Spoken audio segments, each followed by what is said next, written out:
Selamat siang semuanya. Assalamualaikum warahmatullahi wabarakatuh. Salam sejahtera bagi kita semua.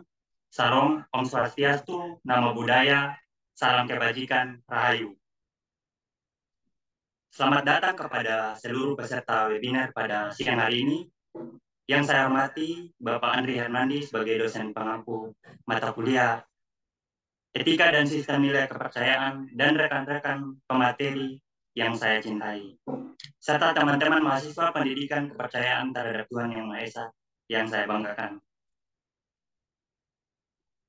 Pertama-tama, marilah kita panjatkan puji syukur kepada Tuhan Yang Maha Esa atas kasih dan anugerahnya, sehingga kita dapat berkumpul pada Zoom Beda Buku kali ini dengan judul Etika Pendidikan dalam Perspektif Ajaran Kepercayaan terhadap Tuhan Yang Maha Esa di Era VUCA pada siang hari ini. Sebelumnya, perkenalkan, saya Adi Tarandima sebagai host. Sebagai manusia yang beriman dan bertakwa kepada Tuhan Yang Maha Esa, sebelum kita memulai webinar pada siang hari ini, marilah kita tenangkan pikiran dan hati kita untuk hening. Hening dimulai.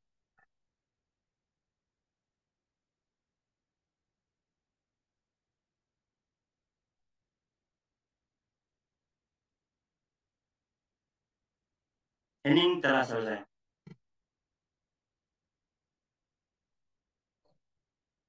Acara selanjutnya, kita menyanyikan lagu kebangsaan Indonesia Raya.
Acara selanjutnya, sambutan dari Bapak Andri Hernandi sebagai dosen pengampu mata kuliah Etika dan Sistem Nilai Kepercayaan sekaligus membuka acara webinar pada siang hari ini.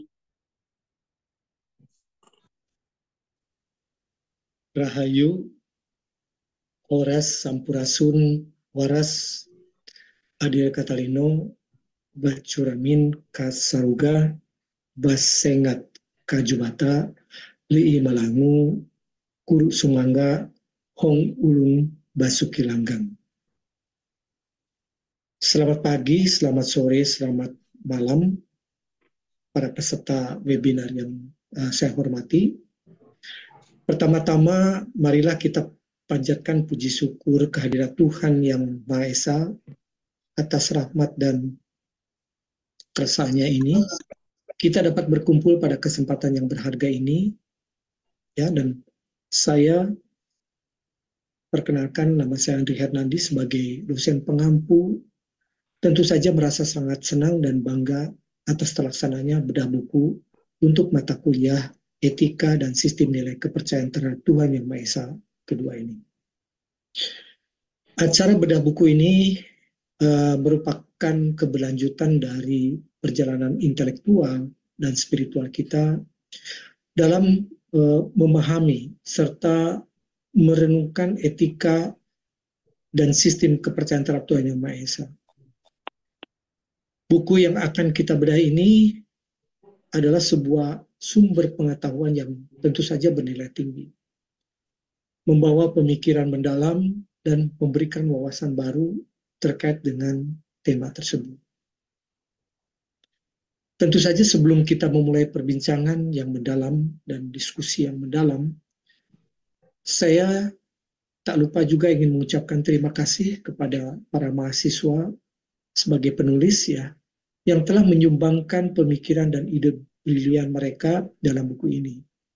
Kehadiran mereka di tengah kita hari ini menjadi sebuah kehormatan tersendiri. Tentu saja saya juga mengucapkan terima kasih juga kepada semua peserta yang telah bersedia hadir di dalam webinar ini, dan kehadiran daripada Anda sebagai peserta menunjukkan ketertarikan dan komitmen kita bersama dalam menjalani perjalanan ilmiah dan spiritual ini. Saudara-saudara sekalian dan sebangsa dan setanah air, di dalam buku ini kita akan membahas konsep etika dan sistem nilai kepercayaan terhadap Tuhan Yang Maha Esa dalam era disruptif, atau dikenal juga dengan era VUCA, yang merupakan kepanjangan dari atau singkatan dari volatility, uncertainty, complexity, ambiguity, yang tercermin dalam karya ini. Kita akan mengeksplorasi berbagai pandangan dan pemikiran yang mungkin dapat memberikan pencerahan dan inspirasi bagi kita semua dalam konteks etika dan sistem nilai kepercayaan dalam era disruptif ini. Dan hal ini merupakan tema yang cukup menarik karena sangat kontekstual dengan situasi dan kondisi saat ini. Saudara sekalian, sebelum acara diskusi ini, saya ingin mengajak kita semua untuk tetap terbuka terhadap ide dan pandangan yang mungkin berbeda. Mari kita hadapi setiap diskusi dengan rasa hormat dan keingintahuan yang tinggi. Tentu saja tanpa membuang waktu yang lama, mari kita mulai perjalanan intelektual dan spiritual kita melalui bedah buku ini. Saya yakin setiap pembicaraan, pemikiran yang akan diungkapkan hari ini akan menjadi bekal yang sangat berharga bagi perkembangan pemahaman kita terhadap etika dan sistem nilai kepercayaan terhadap Tuhan Yang Maha Esa. Dan akhir kata saya mengucapkan selamat mengikuti webinar ini. Semoga kita semua dapat memperoleh wawasan baru dan menemukan inspirasi yang membawa kita lebih dekat kepada pemahaman yang mendalam tentang nilai-nilai kemanusiaan dan kepercayaan terhadap Tuhan Yang Maha Esa di era disruptif ini. Sekali lagi, saya mengucapkan terima kasih dan saya tutup dengan salam.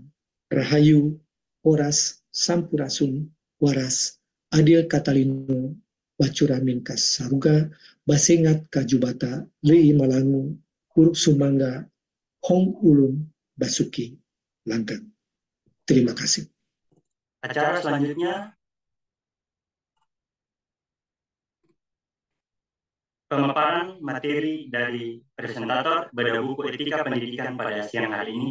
Namun sebelum saya menyerahkan kepada moderator, saya akan membacakan tata tertib yang harus dipatuhi oleh seluruh peserta webinar pada siang hari ini.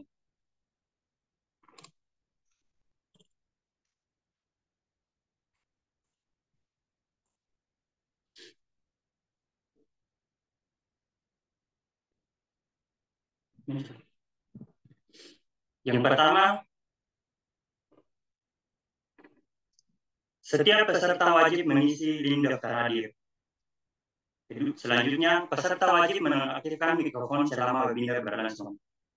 Ketiga, mikrofon hanya dapat diaktifkan oleh peserta ketika sesi tanya jawab berlangsung.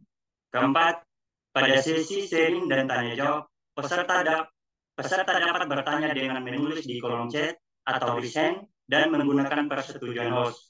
Yang kelima, peserta yang ingin bertanya atau memberi tanggapan wajib menyebutkan nama, asal, dan instansi. Yang keenam, Pemateri wajib menghidupkan kamera atau on-cam jika memungkinkan. Yang ketujuh, peserta yang ingin bertanya wajib on-cam jika memungkinkan. Yang terakhir, peserta wajib mengikuti tata tertib selama webinar berlangsung. Selanjutnya, waktu saya serahkan kepada saudara moderator untuk memandu acara webinar buku siang hari ini. Dipersilakan. Baik, terima kasih kepada saudara Adi selaku host untuk kesempatan yang sudah diberikan. Sebelumnya, Assalamualaikum warahmatullahi wabarakatuh. Selamat siang, salam sejahtera bagi kita semua. Shalom, Om Swastiastu, Namo Buddhaya, salam kebajikan, Rahayu, Rahayu, Rahayu. Saya ucapkan selamat datang kepada hadirin yang berbahagia dan terima kasih sebelumnya karena telah menyempatkan waktu pada hari ini, hari Kamis 11 Januari 2024 dalam acara webinar bedah buku dengan tema pentingnya etika pendidikan dalam perspektif kepercayaan kepada Tuhan Yang Maha Esa di era VUCA. Pepatah mengatakan tak kenal maka tak sayang. Maka dari itu izinkan sebelum saya memandu jalannya webinar hari ini, izinkan saya untuk memperkenalkan diri. Saya Satrio Ginanjar selaku moderator yang akan memandu jalannya diskusi pada webinar bedah buku kali ini. Sekilas saya bacakan pengantar dari buku ini. Kecanggihan dan kemajuan teknologi dalam perkembangan zaman di tengah arus globalisasi menjadi hal yang tidak bisa dihindari. Hal ini memantik pertanyaan, bagaimana pendidikan mampu berperan dalam menghadapinya. Lantas, etika pendidikan seperti apa yang seharusnya menjadi landasan, serta bagaimana hal itu diterapkan tanpa mengurangi atau meninggalkan nilai-nilai luhur identitasnya. Melalui webinar bedah buku kali ini, kita akan mencoba menggali lebih dalam lagi dari pemateri-pemateri dari tulisan buku pentingnya etika pendidikan dalam perspektif kepercayaan terhadap Tuhan Yang Maha Esa di era VUCA ini. Sepertinya di sini sudah hadir ke-6 penulis. Langsung saja saya coba sapa satu persatu. Selamat siang, Rahayu, Saudara Yanti Oktaviani. Halo Kak Yanti. Rahayu, selamat siang Mas Satrio, selaku moderator. Bagaimana kabarnya Kak Yanti? Syukur sehat, terima kasih. Rahayu. Selanjutnya Saudara Franky Maramba Jawa. Wah, ini putra Sumba. Halo Kak Franky, apa kabarnya? Halo Mas Satrio, puji Tuhan, kabar baik, alhamdulillah. Rahayu Kak Franky. Rahayu. Yang selanjutnya ada Saudara Rio Aditya. Wah, ini putra Bekasi kali ini. Apa kabar Mas Rio? Satrio, kabar baik Mas, sehat selalu. Oke, yang selanjutnya ada Saudari Anissa Komanaha. Selamat siang, Rahayu Kak Anissa. Rahayu Mas, Bagaimana kabar Kak Anissa? Baik? sehat, baik Mas, terima kasih. Selanjutnya ada Saudari Rosalinda Sitorus. Apakah sudah hadir? Sudah, Kak. On-cam, Kak Rosa? Mungkin? Jika memungkinkan bisa on-cam. Ya, selamat siang, Kak Rosa. Siang, Rahayu. Yang terakhir ada Saudara Lukman Sihombing. Wah, sepertinya ini sudah balik kampung nih Mas Lukman. Ya, ini udah di alam nih, alam bebas. Gimana kabar Kak Lukman? Seperti biasa, sehat selalu. Alhamdulillah. Rahayu Kak Lukman. Rahayu. Ternyata banyak juga di sini ya, hadir teman-teman rekan-rekan mahasiswa semua. Mungkin ada yang juga sudah pulang kampung, kalau boleh tahu ada yang mengikuti webinar ini dari mana saja ya? Mungkin bisa ditulis nanti di kolom komentar ya. Baik, karena para penulis kita sudah bergabung, langsung saja kita simak penjelasan dari isi buku Pentingnya Etika Pendidikan dalam Perspektif Kepercayaan Terhadap Tuhan Yang Maha Esa di Era Buka. Saya peringatkan, setiap pemateri diberikan waktu 10 menit untuk menyampaikan materi. Jadi sebisa mungkin gunakan dengan baik, dengan semaksimal mungkin. Dan bagi teman-teman, saya ingatkan juga untuk memanfaatkan kesempatan ini sebaik mungkin, karena pada terakhir nanti kita akan membuka sesi tanya jawab. Baiklah, tanpa berlama-lama lagi, langsung saja saya alihkan kepada kelompok ini untuk melakukan pemaparan materinya. Saya persilahkan.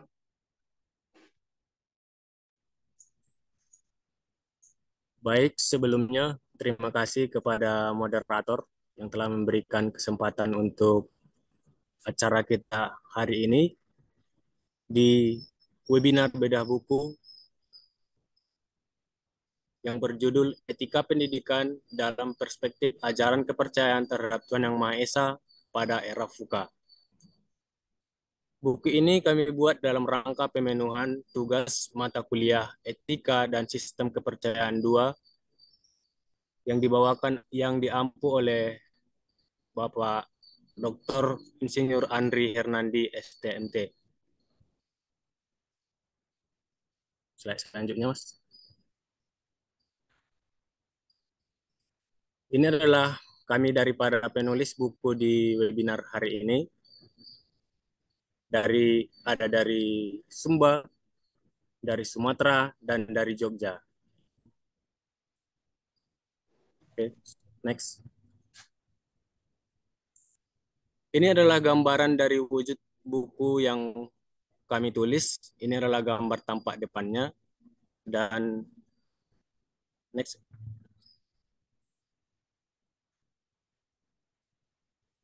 Dan ini adalah gambar tampak belakangnya. Mungkin dari peserta webinar yang hadir, jika ingin berminat pada buku yang kami tulis, yang akan kami presentasikan hari ini, bisa menghubungi saya sendiri. Nomor WA ada di forum nanti. Baik, ini adalah gambaran tentang isi buku yang akan kita bedah pada siang hari ini.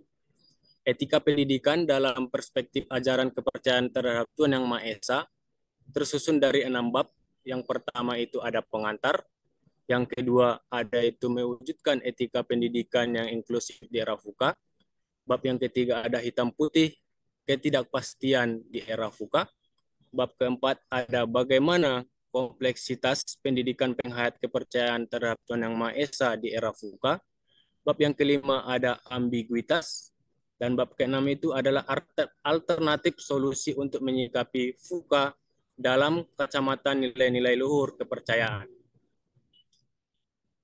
Mungkin kita akan masuk ke dalam bab yang pertama, yaitu pengantar daripada etika pendidikan dalam perspektif ajaran kepercayaan terhadap Tuhan Yang Maha Esa pada era VUCA, yang akan dibawakan oleh Mbak Rosalinda Sitorus.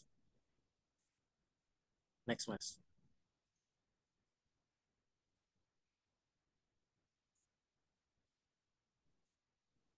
Pada Mbak Rosa, persilakan.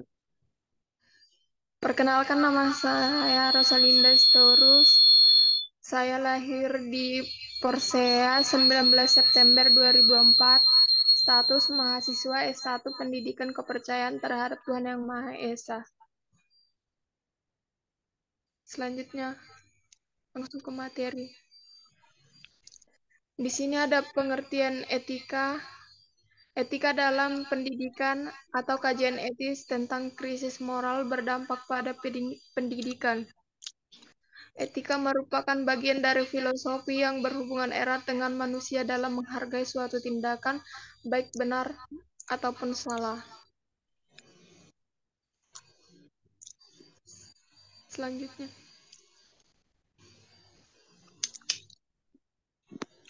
pengertian VUCA. VUCA merupakan singkatan dari volatility, uncertainty, complexity, dan ambiguity, yang menunjukkan era dinamis, kompleks, dan penuh ketidakpastian. VUCA mendorong perguruan tinggi untuk menyiapkan lulusan yang mampu menghadapi tantangan dan juga siap berkompetensi di dunia kerja pada era VUCA.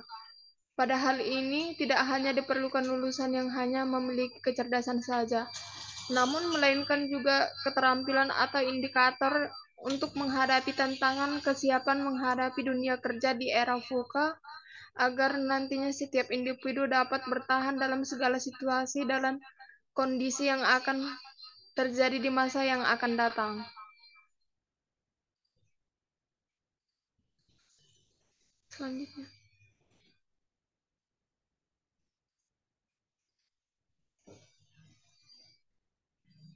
Selanjutnya.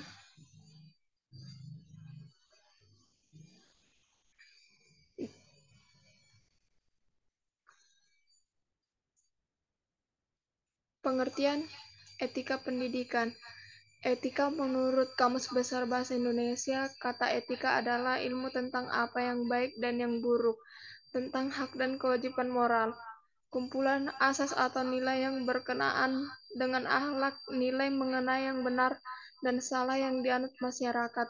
Sedangkan pendidikan adalah suatu proses dengan mana pemikiran rasio mental manusia yang disiplin dan dikembangkan, dan menurut Undang-Undang 1945, pendidikan erat kaitannya dengan persoalan manusia dalam rangka memberi makna dan arah normal kepada eksistensi dirinya.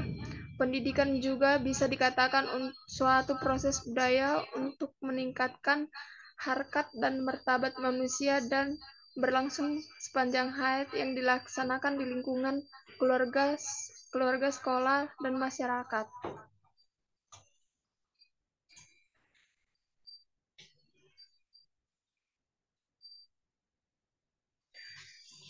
Selanjutnya ada ajaran kepercayaan terhadap Tuhan Yang Maha Esa, ajaran yang meliputi bagaimana manusia kembali ke sumber hidup, menyatu dengan sumber hidup, dan bermanfaat dalam hidup yang disebut dengan Sangkan Paraneng Dumadi, Manunggaling Kawula Gusti, Mamayu Hayuning Bawana.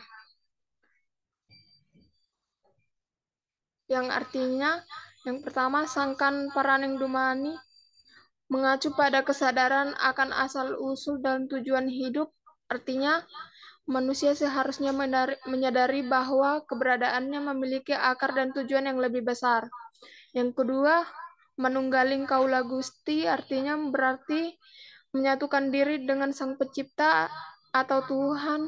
Manusia diingatkan untuk menjalin hubungan yang erat dengan asal-usulnya atau kekuatan yang lebih tinggi. Yang ketiga, Mamayu Hayuning Bawana, menciptakan kedamaian dan kesejahteraan bagi seluruh alam semesta. Manusia diharapkan hidup secara seimbang, harmonis, dan bermanfaat bagi lingkungan dan masyarakatnya. Selanjutnya ada resolusi konflik toleransi.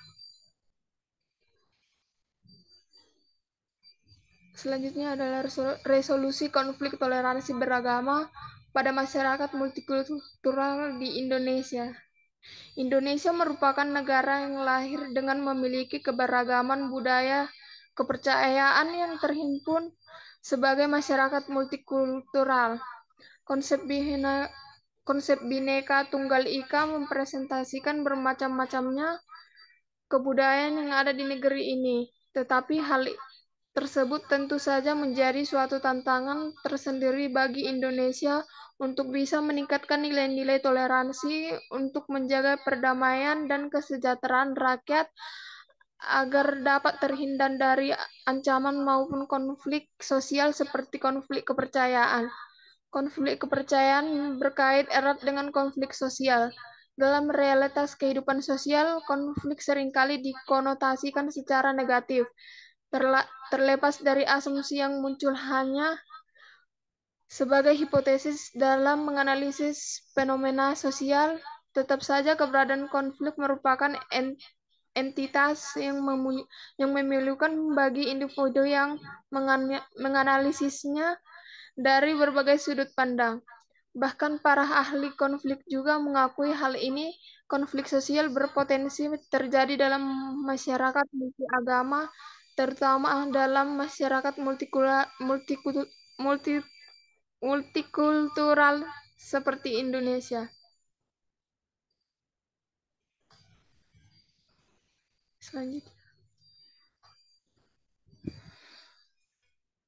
Selanjutnya ada penguatan karakter kewarganegaraan melalui organisasi siswa intersekolah.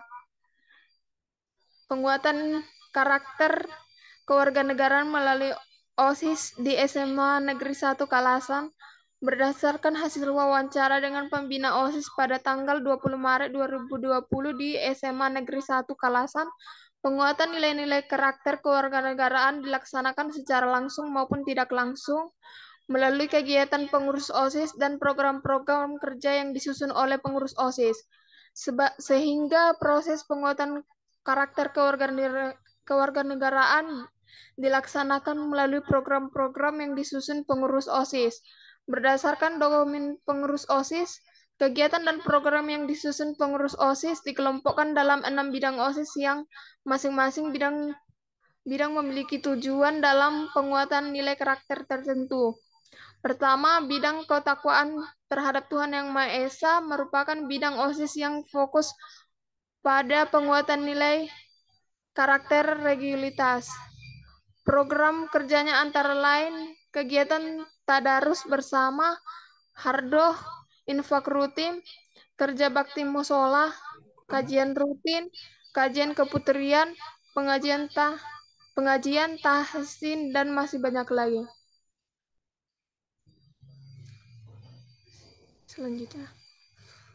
Selanjutnya akan dijelaskan oleh Kak Lukman.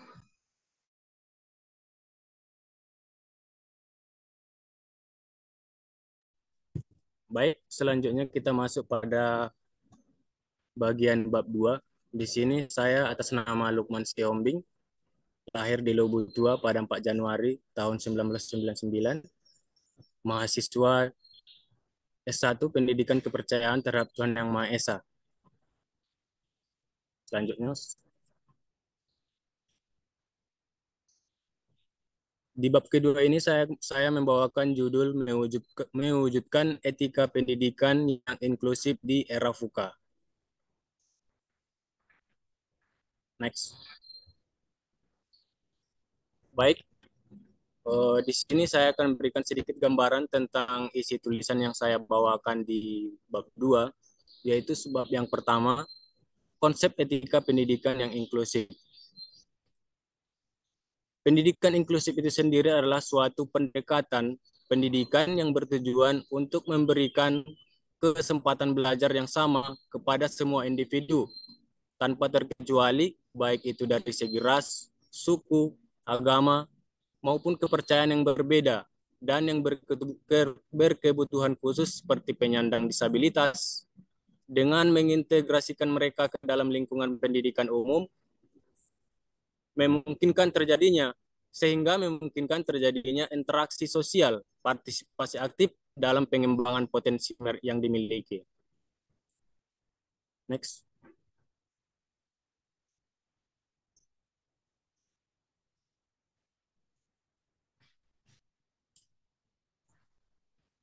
Di sini ada tujuan utama dari pendidikan inklusif.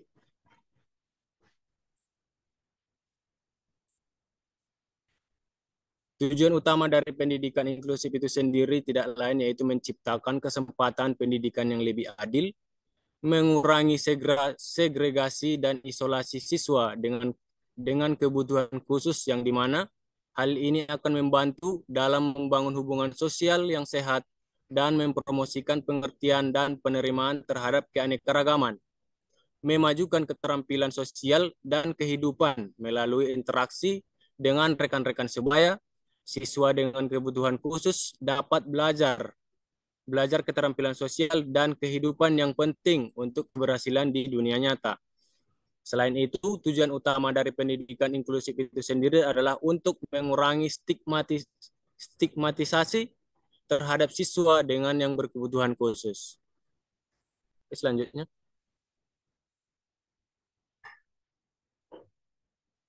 Nah, di sini ada nilai-nilai yang mendasari etika pendidikan inklusif. Etika pendidikan inklusif didasarkan pada sejumlah nilai-nilai yang fundamental, yang mendorong inklusi dan pemberian kesempatan pendidikan yang adil kepada semua individu. Yang pertama itu ada nilai keadilan dan kesetaraan, menghargai keberagaman, partisipasi aktif, memiliki nilai penerimaan yang baik, berkolaborasi, menghormati hak asasi manusia, dan intinya fleksibilitas. Selanjutnya, Mas. Nah, di sini sebab yang kedua itu ada tantangan dalam mewujudkan etika pendidikan inklusif di era VUCA. Tantangan dalam mewujudkan etika pendidikan inklusif di era VUCA saat ini sangatlah kompleks dan membutuhkan pendekatan yang holistik. Era VUCA menuntut adanya penyesuaian dan inovasi dalam membangun sistem pendidikan yang inklusif dan beretika. Berikut adalah tantangan yang dihadapkan di era VUCA seperti kurangnya kesadaran dan pemahaman, keterbatasan daya, kekurangan pelatihan, perlunya standar yang jelas, dan tantangan teknologi. Ini adalah sebuah tantangan yang sering dihadapi dalam pendidikan di era etika pendidikan, di mana yang kelima ini sering terjadi dalam menjalankan pendidikan yang setara. Slide selanjutnya.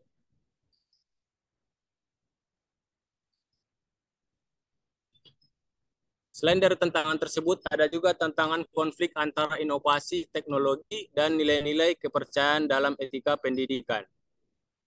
Salah satu tantangan utamanya adalah bagaimana memastikan teknologi bisa digunakan dalam pendidikan dan tidak melanggar privasi, keamanan, atau nilai-nilai kepercayaan yang dipegang oleh masyarakat.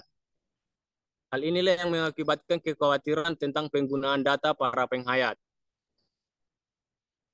Untuk penjelasan lebih dalam, mungkin untuk peserta yang hadir pada hari ini bisa menghubungi kami untuk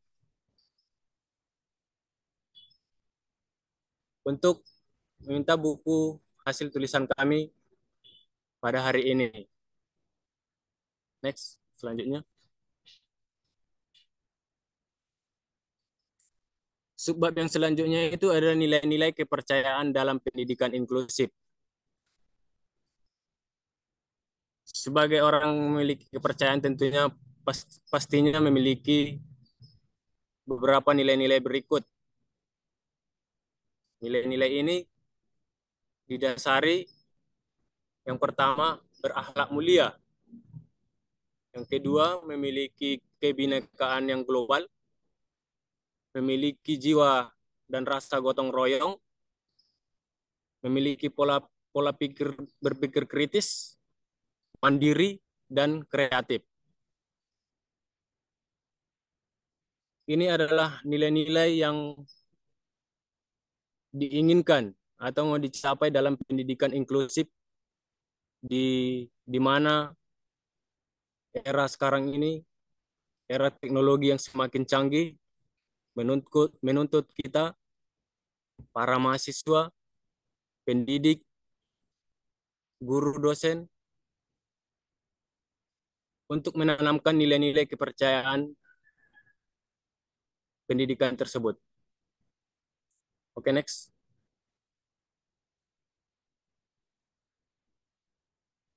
Nah, selanjutnya ada strategi mewujudkan etika pendidikan yang inklusif. Yang pertama itu langkah yang dapat diambil oleh lembaga pendidikan dalam pemerintah dalam mencapai pendidikan inklusif. Langkah yang kedua adalah dapat diambil oleh lembaga masyarakat dan para penghayat kepercayaan dalam mencapai pendidikan inklusif. Mungkin sekian dari saya. Selanjutnya akan dijelaskan oleh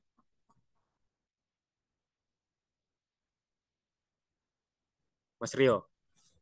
Terima kasih.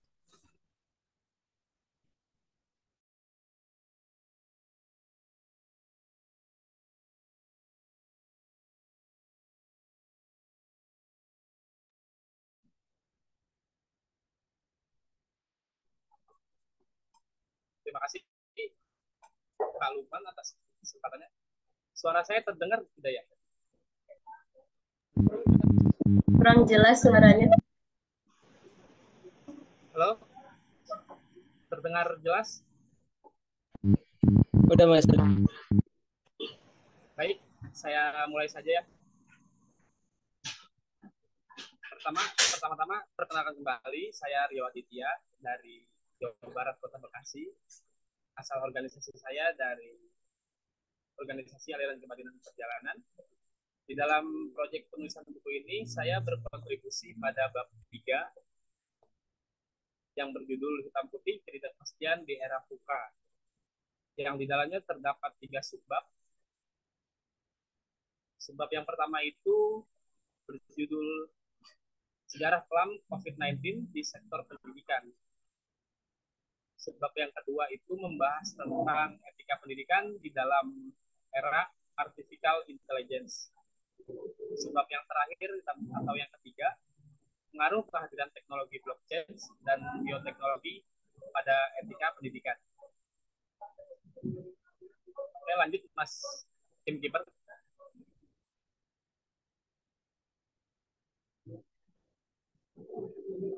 Halo Mas Timekeeper, bisa di slide-nya dilanjut. Oke, masuk ke pembahasan yang pertama. Sejarah kelam COVID-19 di sektor pendidikan. Di sini saya akan mereview sedikit saja trailernya. Nanti rekan-rekan atau saudara-saudari yang tertarik dengan bab ini, kalau lebih lanjutnya bisa dihubungi narasumber kami. Jadi di trailer bab yang pertama, seperti yang kita ketahui, sejarah kelam COVID-19 itu mengubah dunia dengan cara yang tidak pernah terbayangkan sebelumnya. Merenggut kehidupan, merobohkan kebiasaan, dan memberikan tantangan besar bagi segala aspek kehidupan. Di dalam sebab ini, para pembaca akan diajak 3 poin. Yang pertama, pembaca akan melihat apa yang membuat masa ini unik dalam sejarah pendidikan. Yang nanti para pembaca selanjutnya bisa menemukan poin-poin kehadiran nilai-nilai luhur kepercayaan terhadap Tuhan Yang Maha Esa pada masa COVID-19. Lalu setelah itu para pembaca diajak memahami sisi negatif dan positif pada masa COVID-19 bagi pendidikan. Lanjut Mas yang kedua. Sebab yang kedua berjudul Etika Pendidikan dalam era artificial intelligence. Di sini banyak terdapat filosofi dari asal-asal daerah. Di sini saya mengambil satu anting-anting buah manggis gitu. Dalam era artificial intelligence ini, memilah dan memilih mencermati kehidupan atau kehidupan yang baik untuk dimanfaatkan. Jadi AI ini bisa positif, bisa negatif. Jadi kita harus bisa memilah dan memilih. Lanjut, di dalam filosofi tadi, para pembaca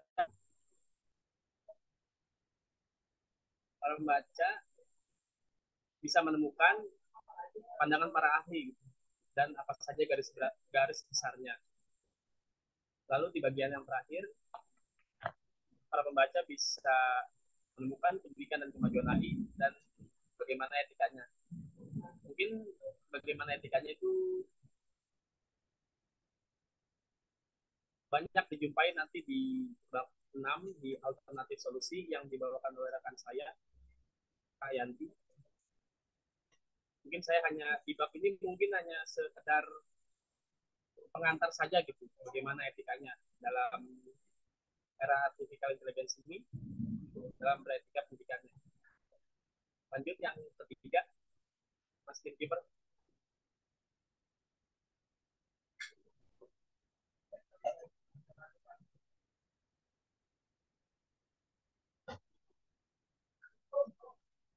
Subbab yang terakhir atau yang ketiga itu berjudul pengaruh kehadiran teknologi, blockchain, dan bioteknologi pada etika pendidikan. Di dalam subbab ini berisi poin-poin pembahasan tentang apa itu blockchain, nanti dijelaskan apa itu blockchain dan bioteknologi, lalu apa kaitannya dengan pendidikan, dan di bagian terakhir para pembaca bisa menemukan adakah sisi negatifnya bagi pendidikan. Itu kira-kira yang dapat saya sampaikan mengenai bab ini.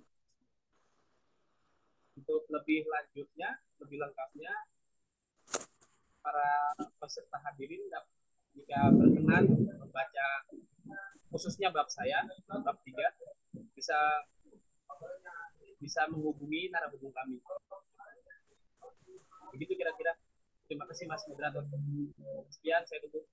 Salam Rahayu.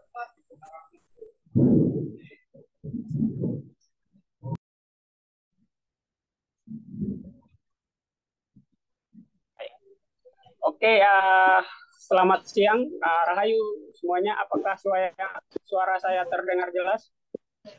Ya, jelas. Jelas, Mas. Oke, di sini saya di bagian bab 4 menulis tentang bagaimana kompleksitas pendidikan penghayat kepercayaan terhadap Tuhan Yang Maha Esa di era destruktif sekarang ini. Sebelumnya, perkenalkan, nama saya Franky Maramba Jawa, tempat tanggal lahir Lumbung 17 Juni 2002, status mahasiswa S1 Pendidikan Kepercayaan terhadap Tuhan Yang Maha Esa. Saya punya moto hidup itu, kalau bukan diri sendiri, siapa lagi? Oke, next, lanjut. Oke, karena saya membahasnya complexity atau kompleksitas, itu merupakan konsep yang mengacu pada sistem yang kompleks dan sulit dipahami karena terdiri dari banyak elemen yang saling terkait dan berinteraksi. Jadi, kata lain dari complexity ini sebenarnya adalah kerumitan atau keruwetan yang kita hadapi di era perkembangan zaman yang semakin modern saat ini. Contohnya dengan munculnya apa yang namanya AI atau Artificial Intelligence atau dalam bahasa Indonesianya disebut kecerdasan buatan. Makanya dalam pendidikan kita akan menghadapi hal-hal yang semacam itu. Oke, lanjut. Jadi di dalam buku ini ada isu-isu etika pendidikan di era disruptif. Perkembangan teknologi menghasilkan perubahan dalam cara kita belajar dan mengajar. Namun berbagai isu etika muncul dalam pendidikan di era disruptif sekarang ini. Oke, lanjut. Jadi ini adalah pengertian etika pendidikan yang dalam kompleksiti. Etika pendidikan merujuk pada aturan, nilai, dan prinsip yang mengarahkan tindakan moral dalam dunia pendidikan. Di era disruptif, penting untuk memahami pentingnya etika pendidikan dalam menghadapi perubahan yang cepat dan kompleks. Oke, lanjut. Di dalam subbab ini juga ada dinamika penggerusan nilai kepercayaan yang beragam. Nilai kepercayaan dapat mengalami perubahan drastis dalam era disruptif yang melibatkan berbagai fokus faktor seperti globalisasi, kemajuan teknologi, pergeseran sosial, tantangan dalam mengelola perbedaan nilai-nilai kepercayaan menjadi lebih kompleks. Namun penting untuk menghormati keberagaman tersebut. Jadi di sini poinnya menekankan untuk menciptakan rasa toleransi yang kuat. Kira-kira itu isi penjabaran dalam bab ini. Oke, lanjut. Kita juga memiliki krisis tanggung jawab etis di era disruptif sekarang ini. Krisis tanggung jawab etis dalam pendidikan mencakup berbagai isu seperti disinformasi, kecanduan teknologi, dan penyalahgunaan data. Kurangnya tanggung jawab etis menyebabkan dampak negatif terhadap pembelajaran. Solusi perlu ditemukan untuk mengatasi krisis ini. Ini adalah tantangan-tantangan yang kita hadapi atau kerumitan-kerumitan yang kita hadapi di era pendidikan sekarang ini. Kira-kira seperti itu. Oke, next. Adapun solusi dalam menghadapi krisis dan tanggung jawab etis seperti persoalan tadi. Yang pertama itu perubahan persepsi. Tantangan di era disrupsi mengubah persepsi mengenai tanggung jawab etis dalam pendidikan, memprioritaskan nilai-nilai yang relevan dengan perkembangan zaman. Jadi kita harus mengikuti perkembangan zaman, tetapi tanpa meninggalkan nilai-nilai luhur atau etika-etika yang sudah terkandung di dalamnya. Terus yang kedua, pendidikan karakter itu perlu dengan tujuan memperkuat pendidikan untuk membentuk generasi yang memiliki kesadaran akan tanggung jawab tersebut. Terus yang kedua, perlunya juga adanya regulasi dan pengawasan dari pemerintahan, yaitu dengan cara pendidikan dapat melanggar prinsip etika, yaitu memperkuat regulasi dan pengawasan tersebut. Terus yang keempat, kita harus membangun kolaborasi antara sekolah, guru, orang tua, dan pemerintah dalam menangani krisis dan tanggung jawab etis tersebut. Nah, kira-kira yang bisa saya jabarkan cuma ini aja sebagai pengantar dari subbab yang saya tuliskan atau yang saya paparkan dalam buku tersebut. Untuk memahami lebih dalamnya, teman-teman atau para peminat atau mahasiswa yang ingin mengetahui isi lebih dalam dari buku tersebut bisa menghubungi kami, nanti ada di kontak narahubungi. Terima kasih dari saya, sekian, Rahayu.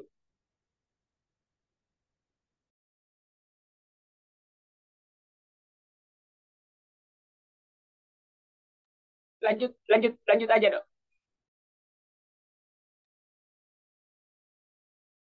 Perkenalkan, nama saya Anissa Konganaha. Tempat tanggal lahir Lulu Kawaka 8 Agustus 2001. Status mahasiswa S1 Pendidikan Kepercayaan Terhadap Tuhan Yang Maha Esa. Lanjut, Mas.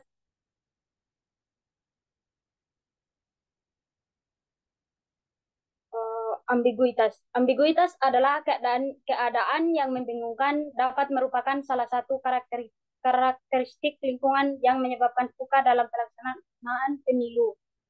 Ambiguitas ini merujuk pada keadaan di mana suatu ungkapan, pernyataan, atau situasi memiliki lebih dari satu interpretasi atau makna yang mungkin dalam konteks bahasa ambiguitas. Yang terjadi dalam penggunaan kata-kata atau kalimat yang membingungkan atau konteks yang tidak jelas. Lanjut, Mas. Selanjutnya, prinsip-prinsip etika pendidikan di Indonesia. Dalam dunia pendidikan, tentu saja semua orang yang berada di dalam lingkungan pendidikan tertentu harus terlebih dahulu memiliki etika.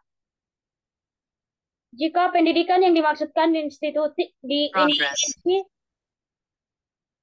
secara formal, maka guru, siswa, dan semua personal lainnya yang harus memiliki etika yang baik dalam bertingkah laku sehari-hari. Contohnya, perilaku yang nyata sangat mempengaruhi suasana di lingkungan sekolah. Bagaimana seorang anak menyapa guru Guru menegur siswa bagaimana seorang anak yang satu berkomunikasi dengan anak yang lainnya. Semua harus sesuai dengan norma yang berlaku. Prinsip ini mencerminkan nilai-nilai etika yang dianggap penting dalam dunia pendidikan di Indonesia untuk mencapai tujuan pendidikan yang bermutu dan memberikan dampak positif bagi perkembangan peserta didik. Lanjut, Mas.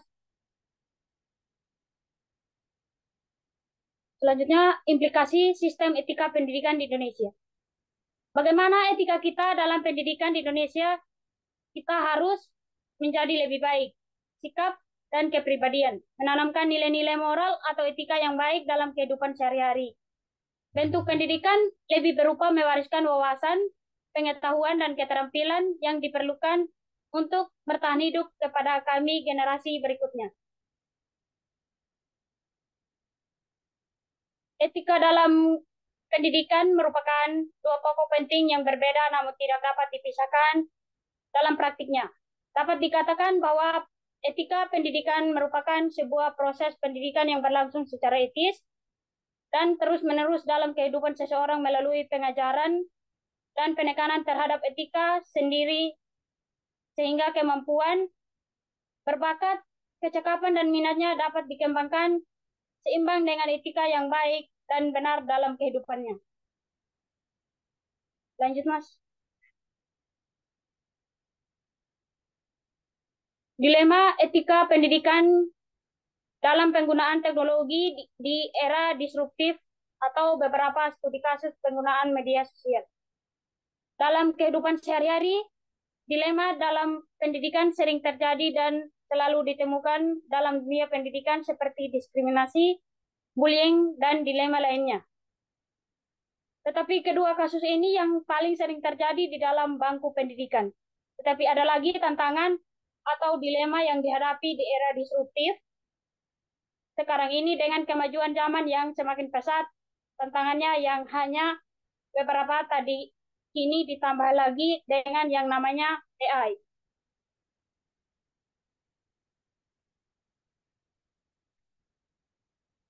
Atau Artificial Intelligence atau kecerdasan buatan.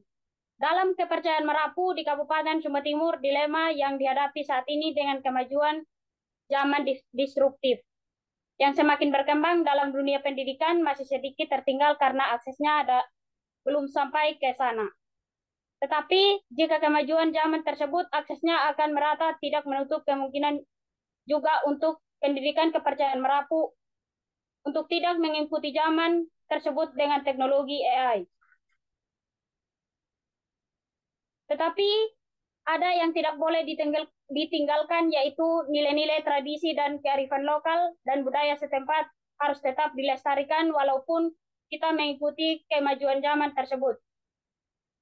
Ada satu kiasan dalam bahasa Sumba yang berbunyi, Imbu manyara nyawa napaping wangu, kopingu lupa lundununu ya. Artinya, carilah ilmu sedalam lautan dan setinggi langit, supaya engkau tahu bahwa ilmu itu akan ada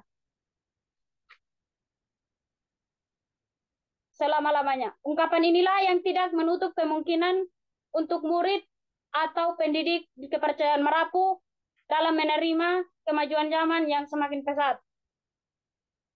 Materi selanjutnya akan dilanjutkan oleh Saudara Yanti Oktaviani.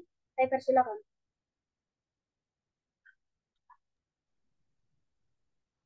Baik, sebelumnya mungkin apakah suara saya sudah terdengar dengan jelas? Sudah. Oke, semoga terdengar dengan baik ya, karena cukup deras hujan di Kota Bekasi sore ini. Baik, saya ucapkan salam rahayu. Terima kasih rekan-rekan semua dan para peserta webinar bedah buku kali ini. Jadi pada buku ini saya menulis di bab 6. Dan sebelumnya izinkan saya perkenalkan diri saya Yanti Oktavia, bisa dipanggil Yanti. Saat ini saya sedang melanjutkan studi di sebagai mahasiswa S1 Pendidikan Kepercayaan Terhadap Tuhan Yang Maha Esa di Fakultas Bahasa dan Budaya, Prodi Pendidikan Kepercayaan Terhadap Tuhan Yang Maha Esa. Baik, mungkin bisa langsung mulai. Nah, pada bab 6 ini ada alternatif solusi untuk menyikapi VUCA dalam kacamata nilai-nilai luhur kepercayaan. Di dalam bab ini, saya bagi menjadi 3 bagian pokok tulisan. Yang pertama ada tantangan atau pemetaan resiko. Apa saja yang menjadi tantangan bagi etika pendidikan dalam perspektif ajaran kepercayaan. Kemudian, potensi nilai-nilai kepercayaan apa yang mampu menghadapi era disruptif yang begitu cepat di dalam arus globalisasi. Kemudian dilanjut dengan relevansi, apakah nilai-nilai kepercayaan tersebut di era disruptif ini masih relevan dengan apa yang harus memang kita suguhkan dengan menghadapi perkembangan globalisasi ini. Baik, bisa dilanjut.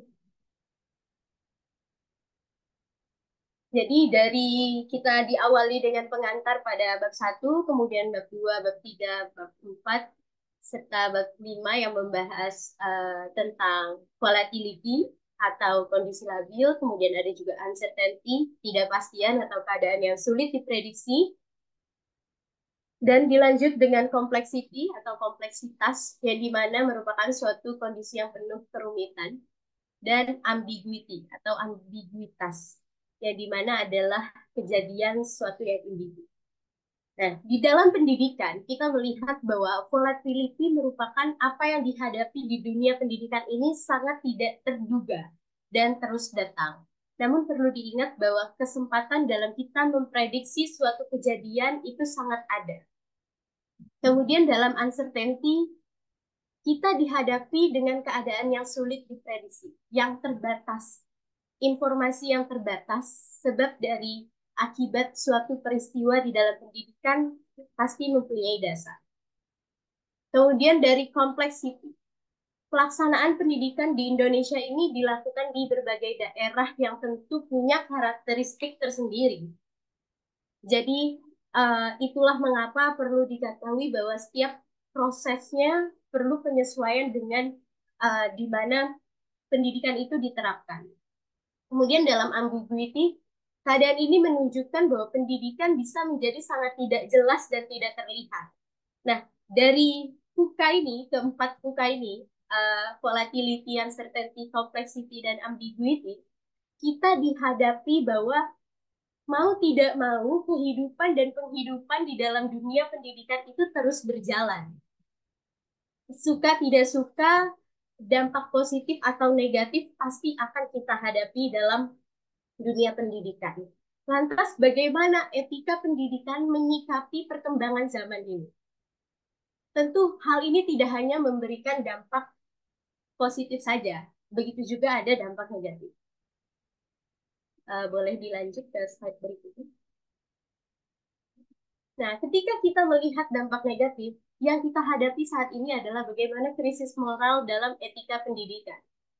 Krisis moral ini menunjukkan adanya penurunan karakter dan lemahnya kesadaran yang menjadi indikasi munculnya tindakan kriminal, penyalahgunaan teknologi dan informasi seperti misalnya penyebaran hoax, penipuan, kurangnya rasa empati, minimnya tenggang rasa, kemudian sikap toleransi antar sesama yang terus menurun dan semakin tergerus, adanya tindakan bullying, pelecehan seksual, dan mencuri.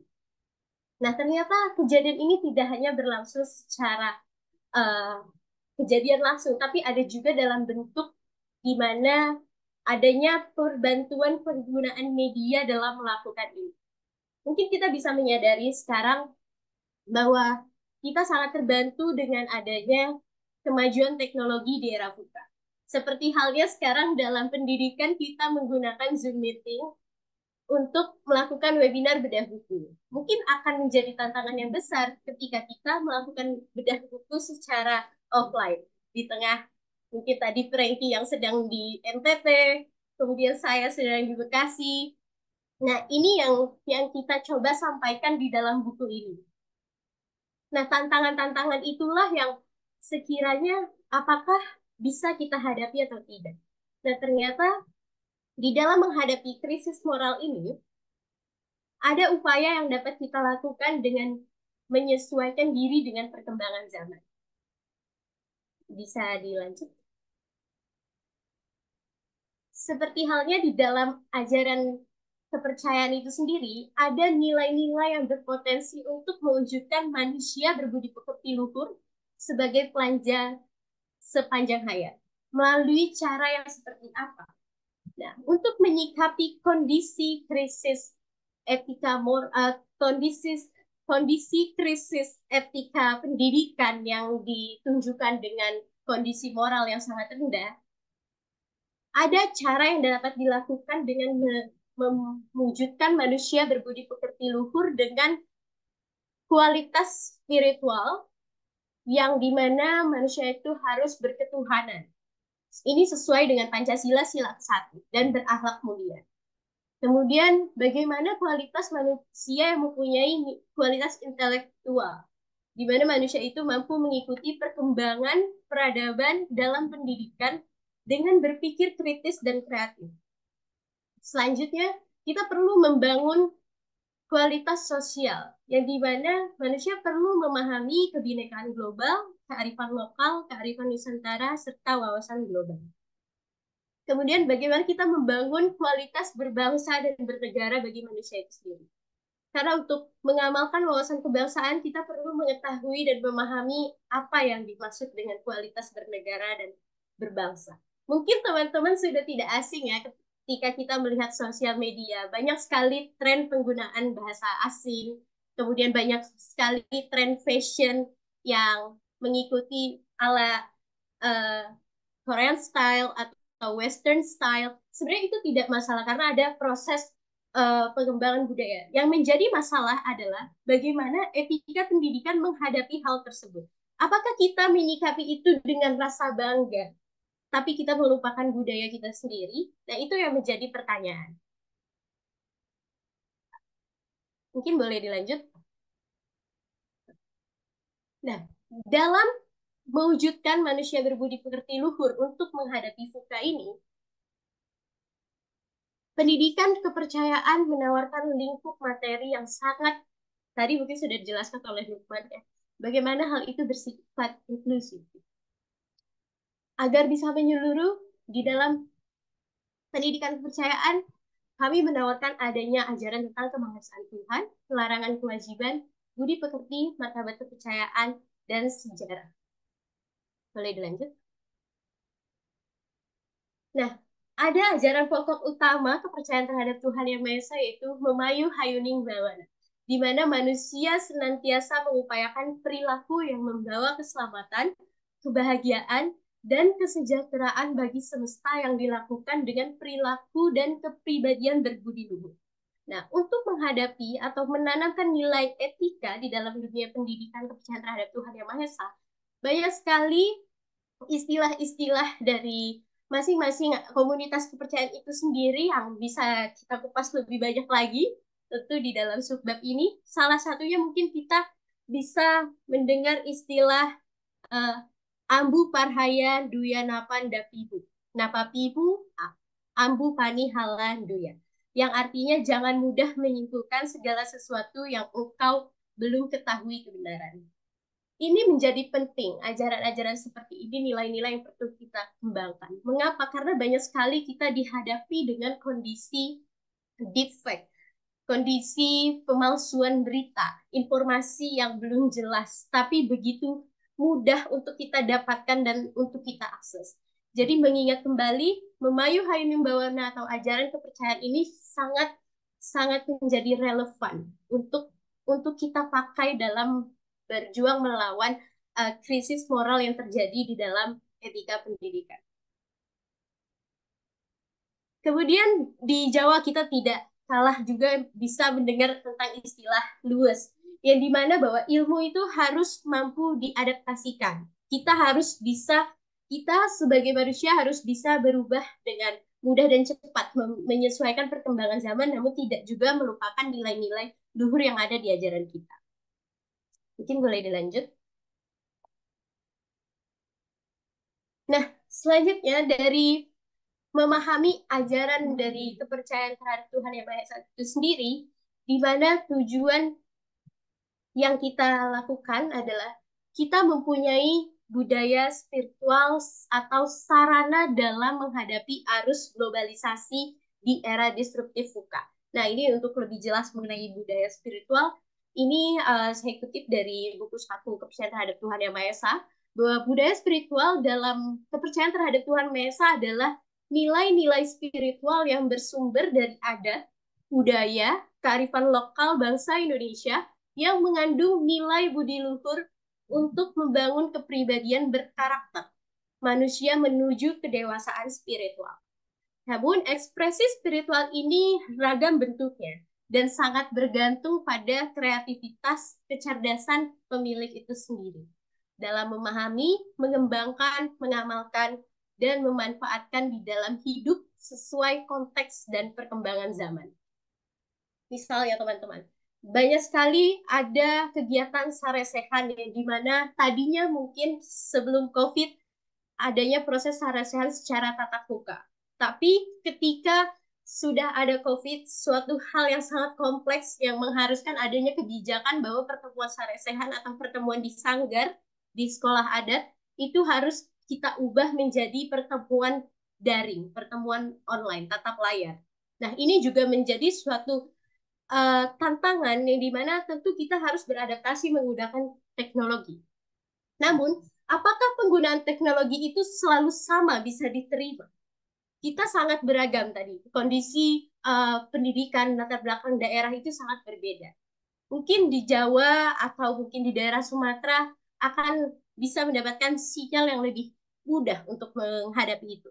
Tapi apakah di daerah lain tidak ada yang kesulitan dalam mengakses hal tersebut? Nah, ini menjadi pertanyaan yang menarik ketika kita membahas bagaimana caranya penghayat kepercayaan menghadapi kemajuan teknologi tersebut. Nah, dengan adanya kedewasaan spiritual yang dimiliki, justru ternyata proses-proses pertemuan yang tadinya terhambat dan harus menemukan solusi dengan adanya pertemuan secara daring, itu malah mengumpulkan para penghayat di dalam satu tempat untuk saling berbicara walaupun aksesnya sedikit menghadapi tantangan. Baik, kira-kira itu alternatif solusi yang bisa kita berikan di dalam buku ini, di dalam bab 6 terkait bagaimana potensi dari nilai-nilai kepercayaan ini bisa sangat relevan di era sekarang. Silakan dilanjut. Baik rekan-rekan dan para peserta semua, ini dia buku yang kami buat. Untuk lebih lanjutnya, teman-teman bisa menghubungi kami di kolom chat atau di flyer yang sudah tersedia, ada narah hubung atas nama Lukman. Lanjut. Untuk itu kami mengucapkan terima kasih atas perhatian dan kesempatannya dalam menyampaikan apa yang sudah kami tulis di dalam bedah buku webinar pada hari ini. Saya sampaikan rahayu dan saya kembalikan ke moderator. Terima kasih.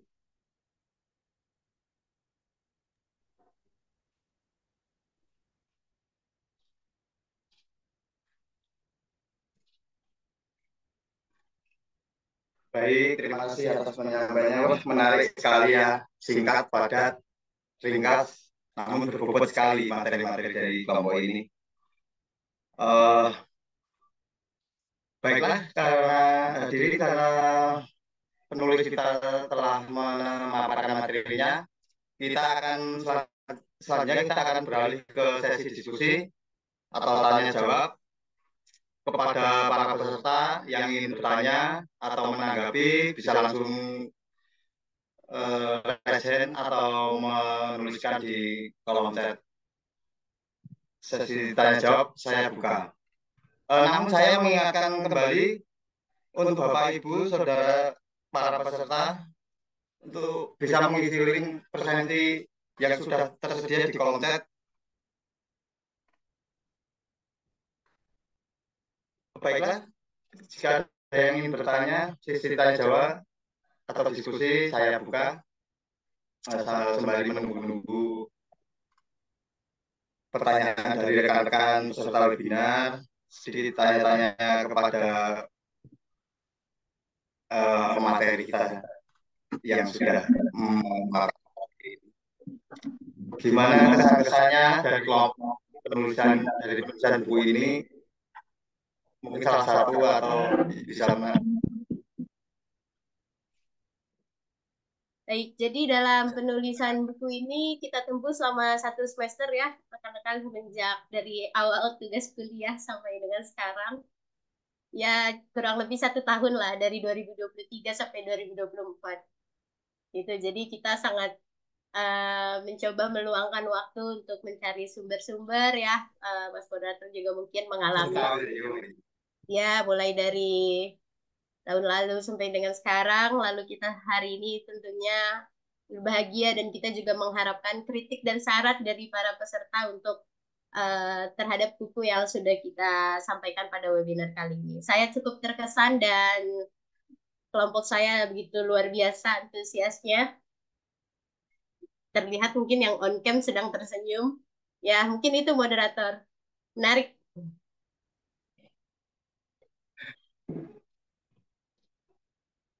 Ya, hambatan itu pasti ada, tapi yang penting semangat saja tetap berkarya.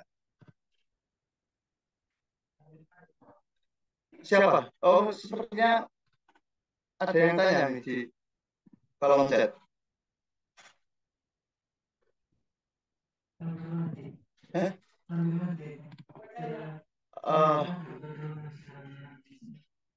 Mana? Ini ya?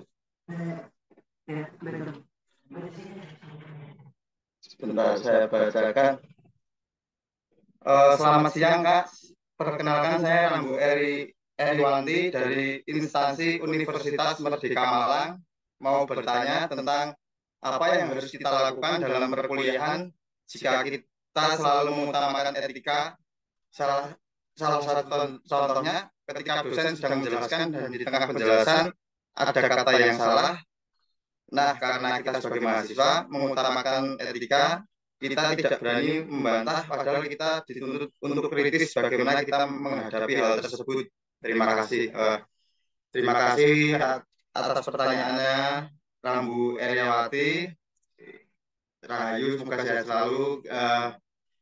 Baik, ada tanggapan dari kelompok ini, silakan salah satu atau mungkin. Oke, baik. Pertanyaan yang menarik ya, karena memang dalam perkuliahan saat ini kita sebagai mahasiswa dituntut untuk berpikir kritis. Pertanyaannya tadi, bagaimana jika salah satu dosen ketika menjelaskan materi tersebut ada salah atau ada salah kata. Terus karena kita sebagai mahasiswa yang mementingkan etika dalam kehidupan sehari-hari, jadi kita tidak mampu membantah perkataan dari dosen tersebut. Tanggapan saya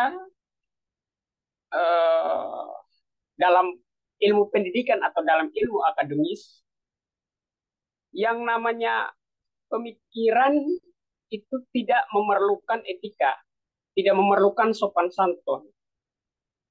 Karena setiap pemikiran itu harus dipertentangkan. Contohnya, saya sedang menulis skripsi saat ini. Terus, supaya saya lolos dalam skripsi tersebut, saya nggak usah kasih aja ke dosen untuk supaya nggak memeriksa skripsi yang saya buat. Tetapi dalam hal ini, yang kita lakukan adalah kalau ada yang demikian, kita harus berani membantah. Dalam artian, ketika kita membantah tersebut, kita harus mengutamakan fakta dan data supaya argumen kita kuat. Jadi dalam hal ini, saya secara pribadi memang dalam penulisan buku kami ini untuk masalah-masalah yang seperti itu saya nggak cantumin ya, saya nggak nulis kalau dalam bagian bab saya, tetapi kerumitan-kerumitan itu juga menjadi salah satu permasalahan yang kita hadapi dengan kata etika tersebut. Jadi untuk adik atau Rambu Iriwanti ini solusinya cuma satu, bantahlah dosen tersebut karena pemikiran itu tidak memerlukan sopan santun. Sekian dari saya, terima kasih. Baik, terima kasih atas tanggapannya dari Kak Franky. Mungkin ada dari teman-teman yang lain yang ingin menambahkan. Boleh. Atau ini juga ada pertanyaan lagi dari Mas Christopher dari Sumba Timur. Bagaimana tanggapan Anda mengenai ketidakpastian hitam putih di era buka? Kami persilahkan juga untuk rekan-rekan kelompok ini untuk memberikan tanggapan.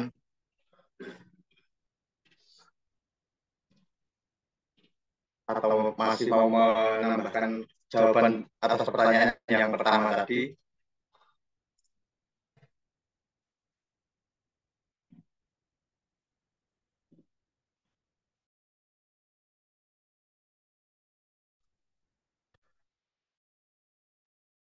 Oke, baik. Terima kasih, Mas Moderator. Ini saya tertarik nih. Memang pertanyaan sore hari ini bagus-bagus sekali ya. Mungkin yang pertama saya ingin sedikit mencoba menyampaikan ya terkait bagaimana ketika misalkan ada seorang dosen yang menjelaskan tetapi di tengah penjelasannya ada kata yang salah lalu mahasiswa mengutamakan nah karena kita sebagai mahasiswa mengutamakan etika kita tidak berani membantah padahal kita dituntut untuk kritis. Oke, ini menarik. Ada kata kritis di sana. Nah, kritis di sini bukan berarti krisis. Jadi perlu kita ingat bahwa untuk bisa kritis kita tidak perlu merasa kita salah. Itu pentingnya juga menanamkan kesadaran ya, self confidence atau kepercayaan diri di dalam diri kita ketika kita meyakini bahwa suatu informasi itu memang betul dan suatu informasi itu salah.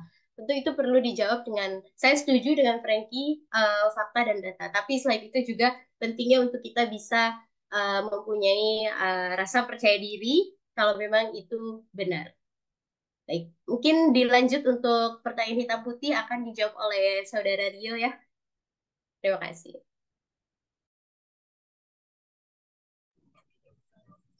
Terima kasih Kak Yanti. Karena pertanyaannya terkait bab 3 ya, hitam putih. Di sini saya akan sedikit menanggapi gitu. Kalau pendapat saya terkait hitam putih di era buka ini, karena konteksnya itu berarti kalau ketidakpastian itu kondisinya itu sangat kompleks gitu. Nah, dalam konteks hitam putih ini berarti saya ingin menyederhanakan gitu terkait yang masalah kompleks ini gitu, terkait buka.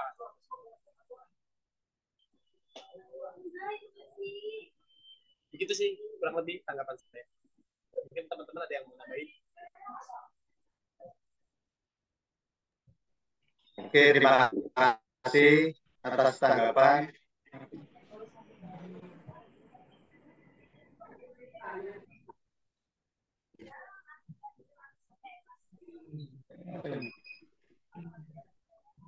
Terima kasih atas tanggapannya. Mungkin ada teman-teman lain yang ingin bertanya. Silakan, kami persilahkan. Dan saya kembali mengingatkan untuk mengisi link presensi.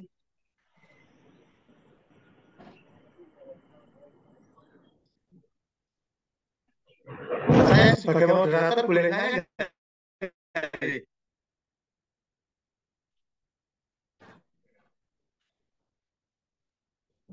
Mungkin jika waktunya masih memungkinkan, boleh Mas Moderator.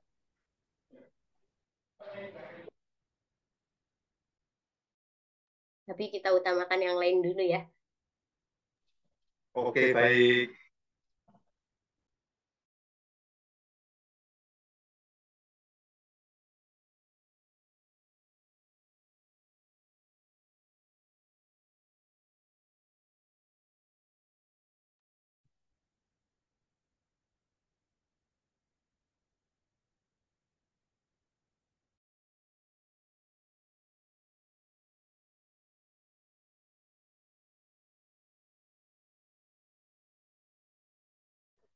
Ayo teman-teman yang ada unek-unek, ada pertanyaan, silahkan. Kami membuka sesi diskusi tanya jawab. Atau mungkin ada yang tertarik.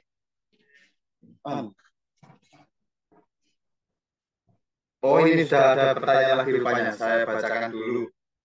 Dari Mas Sukito. Perkenalkan, nama saya Sukito, asal Demak. Izin bertanya, apa yang menjadi tantangan seorang guru dalam era buka ini, terutama dalam hal etika pendidikan, serta apa solusi yang tepat untuk hal ini? Terima kasih. Terima kasih Mas Sukito atas pertanyaannya. Waktu untuk menanggapi atau menjawab pertanyaan saya berikan kepada rekan.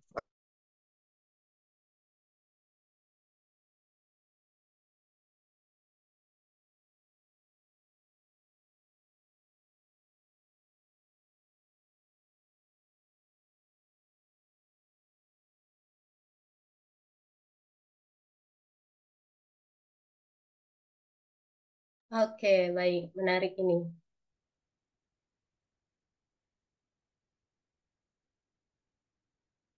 Jadi mungkin saya ingin menanggapi pertanyaan dari Spito ya. Apakah suara saya terdengar? Terdengar deh, lanjut, terdengar. Oke, baik. Di sini Spito bertanya, bagaimana apa yang menjadi tantangan guru dalam era buka, dalam hal etika pendidikan, serta solusi yang tepat untuk menghadapi hal ini, itu seperti apa? Nah, mungkin kita bisa lihat bahwa dari VUCA ini kita mengetahui arus globalisasi itu sangat cepat. Mau tidak mau kita harus bisa menyesuaikan diri dengan perkembangan zaman. Tapi penyesuaian diri ini tentu perlu disesuaikan dengan keyakinan kita. Nah, kalau dari sisi mungkin guru penghayat, mungkin bagi para penyuluh juga harus mewujudkan kedewasaan spiritual dari penyuluh itu sendiri dalam memahami ajaran nilai-nilai luhur yang terkandung di dalam kepercayaan itu sendiri. Misalkan untuk tetap berbudi luhur, gitu. Walaupun kita dihadapi dengan perkembangan zaman ini. Misalnya kita sebagai seorang guru, mungkin sekarang agak sedikit berbeda ya dalam pemberian tugas kepada peserta didik kita yang tadinya mungkin ada tugas yang tidak berkenaan dengan teknologi, tapi sekarang kita sudah harus bergeser dengan menggunakan teknologi di dalam penerapan tugas-tugas tersebut. Mungkin itu yang bisa ditambahkan. Silakan kepada Lukman, Anissa, Rosa, dan Frankie. Dan saya juga setuju ini dengan berikut ini ada pernyataan dari Andri menyampaikan bahwa dia kurang setuju dengan pendapat mungkin tadi ya, yang dimana etika itu nanti bisa diulangi lagi ya oleh Frankie perkataannya. Andri merasa bahwa sepertinya apa yang saudara Frankie sampaikan ini sangat berkontradiksi tentang apa yang sedang dibahas gitu. Jujur di sini kita akan menyampaikan bahwa pentingnya nilai-nilai atau potensi luhur ajaran kepercayaan di dalam kehidupan kita. Nah, mungkin yang saya perlu sampaikan kembali ya, bahwa penekanan dalam nilai-nilai berbudi pekerti luhur untuk menyampaikan suatu gagasan tetap harus diiringi dengan sopan santun. Memang itu sangat diperlukan dan itu juga menjadi nilai-nilai luhur dalam ajaran kita. Saya setuju dengan itu. Namun saya setuju maksud dari pernyataan Frankie yang tadi disebut tentang bagaimana ketika kita ingin melawan suatu pernyataan yang salah, itu harus menggunakan data. Saya setuju dengan itu. Jadi mungkin boleh dikoreksi, Frankie, tadi maksud tadi pemikiran itu harus dilawan agar semuanya bisa lebih memahami. Terima kasih. Oke, terima kasih ya. Apakah suara saya terdengar? Belum terdengar?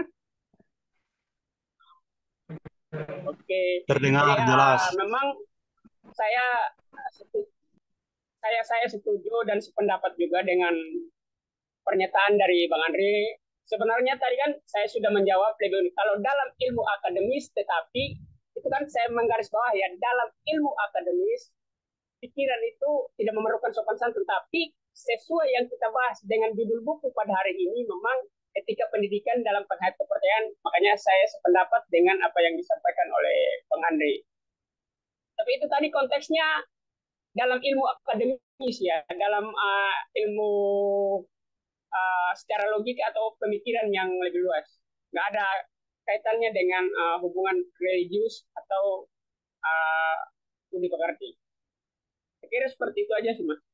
Maaf, soalnya di sini juga hujan saat ini, makanya sedikit ribut.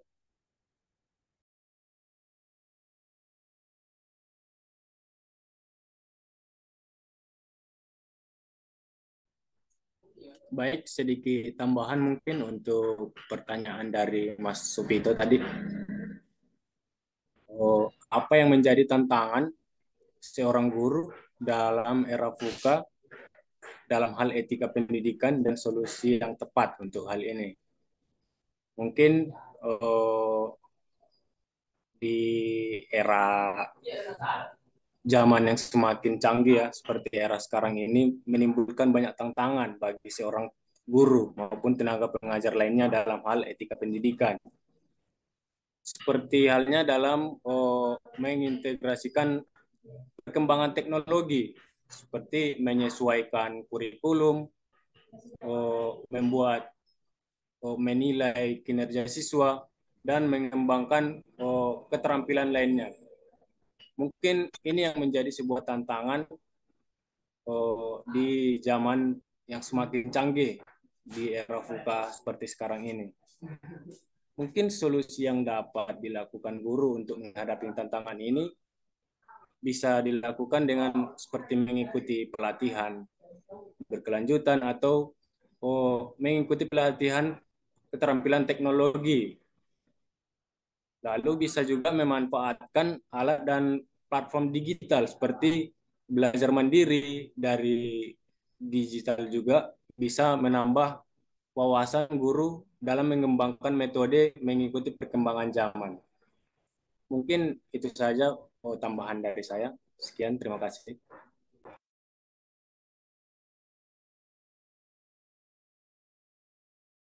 Dari teman-teman yang lain mungkin ada pendapat.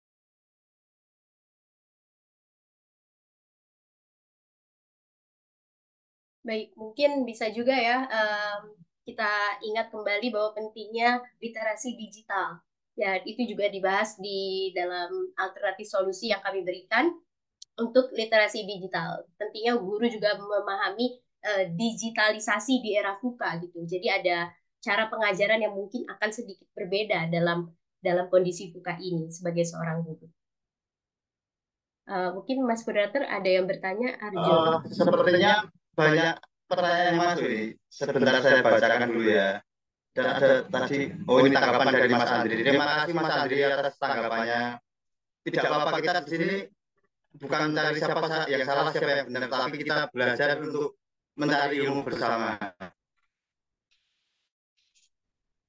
Tanggapan yang bagus sekali. Terus ini ada pertanyaan dari Sasusanto. Ini orang mana ya? Rahayu, saya Sasusanto, asal dari Yogyakarta, salah satu mahasiswa Untak juga. Mengenai etika pendidikan, tentu saja kita bisa menerapi ada berbagai problematika, salah satunya media massa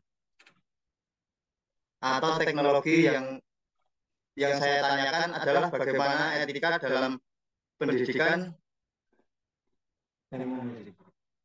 bagaimana etika dalam pendidikan di era digital ini bisa dimanfaatkan dengan baik, karena melihat banyak ucapan yang tidak mengenakan atau tidak beretika dalam pendidikan di era digital.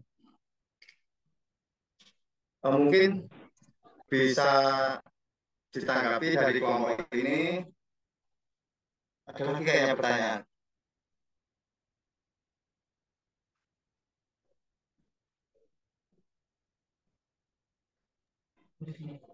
Nah, satu-satu lah nanti. Izin izin menanggapi pertanyaan dari Mas Susanto ya. Apakah suara saya terdengar jelas?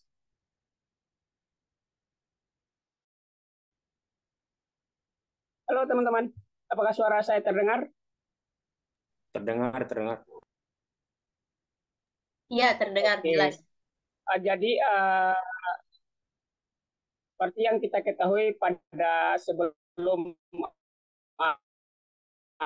era perkembangan teknologi yang semakin modern saat ini, biasanya kita bilang mulutmu adalah harimaumu, bukan mulutmu lagi. Tetapi di era kemarin mulutmu adalah harimaumu, tapi saat ini tanganmu adalah harimaumu. Jadi dalam hal ini yang sangat pesat saat ini memang memiliki faktor positif dan negatifnya. Jadi dalam ilmu pendidikan tentang penggunaan media massa atau teknologi yang sangat canggih saat ini dengan kemunculan artificial intelligence atau kecerdasan buatan, ini memang sangat membantu mahasiswa juga untuk mempermudah dalam segala hal atau aktivitas dan lain sebagainya. Tetapi di samping itu ada hal-hal positif juga yang harus kita hindari. Contohnya dalam penggunaan media sosial. Jadi kita sebagai mahasiswa yang tahu tentang etika, tata krama, budi pekerti, harus bisa memahami dan menempatkan diri juga dalam penggunaan media sosial tersebut. Kira-kira seperti itu. Tergantung, kalau saran dari saya tergantung dari kesadaran kita masing-masing saja sih, Mas Sonto. Kira-kira itu pendapat saya dalam penggunaan media digital tersebut. Sekian dan terima kasih. Oke, baik. Terima kasih atas tanggapannya dari Mas Franky. Sepertinya makin menarik saja ini, banyak pertanyaan. Izin bertanya Mas Moderator. Oh, silakan. Ini Mas Arjono. Silakan Mas Arjono, mau open mic.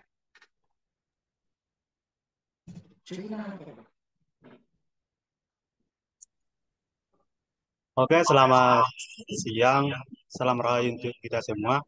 Perkenalkan, nama saya Arjono dari Mamasa, Sulawesi Barat. Nah, di sini kan kita bahas tentang etika pendidikan. Nah, kita tahu pendidikan era buka ini bukan hanya didapat dari tatap muka secara langsung maupun media Zoom, Google Meet dari dosen atau guru yang lain, tapi juga dapat diakses sendiri melalui video-video yang beredar.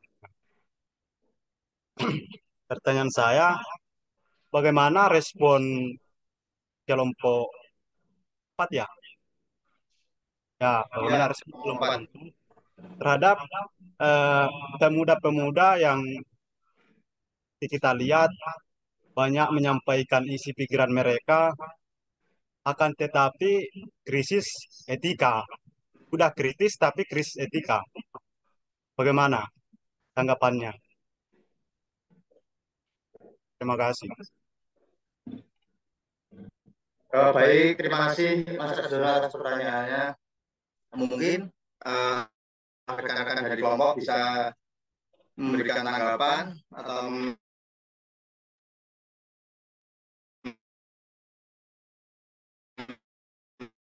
Oke, baik. Apa suara saya sudah terdengar? Jelas. Oke, sebenarnya ini semua mengacu pertanyaan ini adalah bagaimana cara menghadapinya ya. Jadi lebih ke solusi sebenarnya memang sangat berkorelasi dengan yang saya tulis gitu ya. Mungkin mohon maaf kalau menjawab pertanyaan.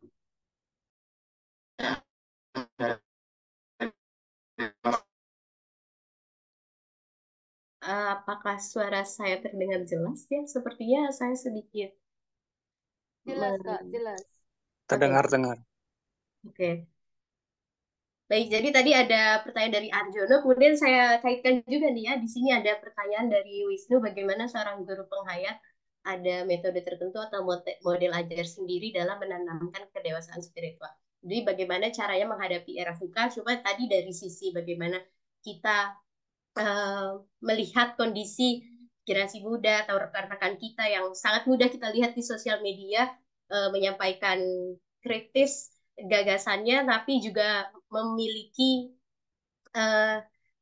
apa yang dilihat kurangnya moral gitu. Nah, disinilah pentingnya pembentukan karakter untuk menghadapi hal tersebut. Nah, langkah untuk membentuk karakter ini kita wujudkan dari mana?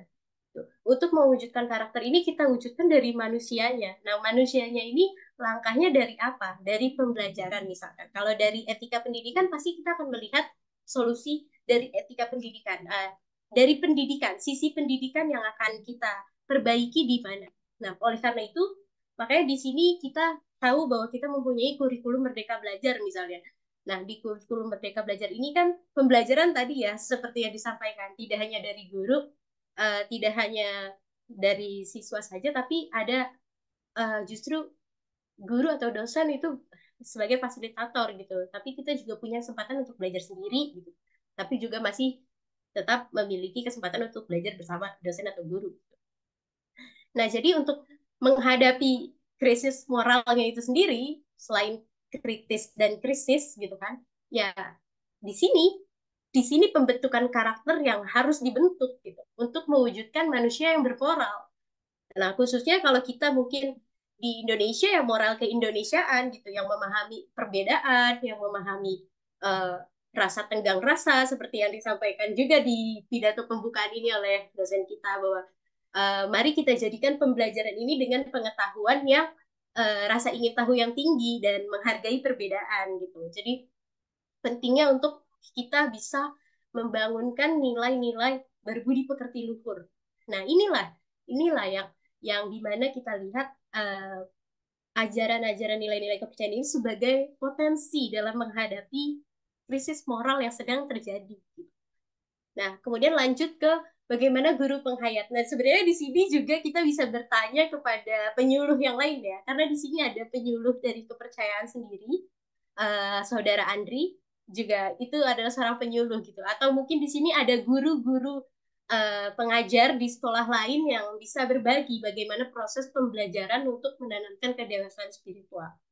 Kembali setiap guru punya cara dan metodenya tersendiri gitu. Kalau misalkan di Bekasi di sini ada momen di mana para guru atau para penyuluh mengajarkan ada malam hening di mana diskusi untuk memperdalam ajaran-ajaran spiritual. Nah, ini akan berbeda karena ekspresi budaya spiritual ini mempunyai karakteristik sesuai dengan adatnya, khasnya, dan mungkin nanti akan dijelaskan juga oleh Saudara Lukman untuk memperdalam spiritual di Parmalin seperti apa atau di daerah Sumatera seperti apa gitu. Jadi ini sangat bergantung, dan untuk model ajar kita bisa merasakan ada guru yang menggunakan model ajar dengan secara langsung atau secara daring, kemudian ada yang bentuk penugasannya secara project ataupun ujian gitu. Jadi ini sangat beragam sekali.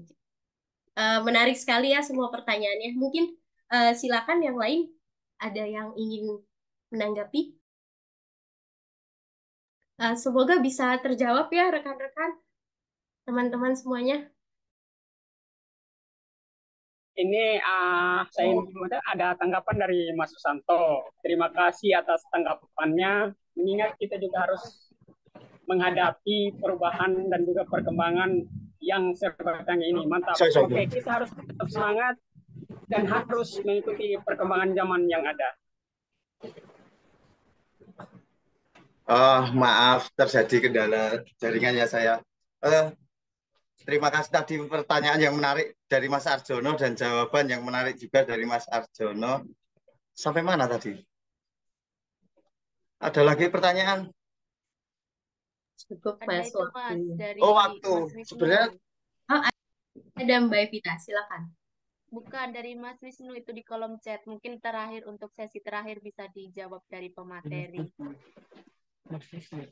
Bisa open mic aja gak ya? Soalnya habis punyaku keluar terus masuk lagi itu chatnya hilang.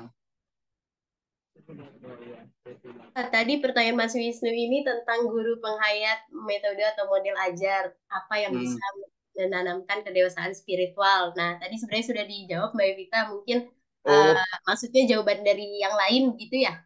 Oh iya. Ya, mungkin dari yang lain bisa memberikan. Silahkan mungkin yang lain ada tanggapan. Oke, silahkan untuk Rio, Rosa, Anissa, Frankie, Lukman.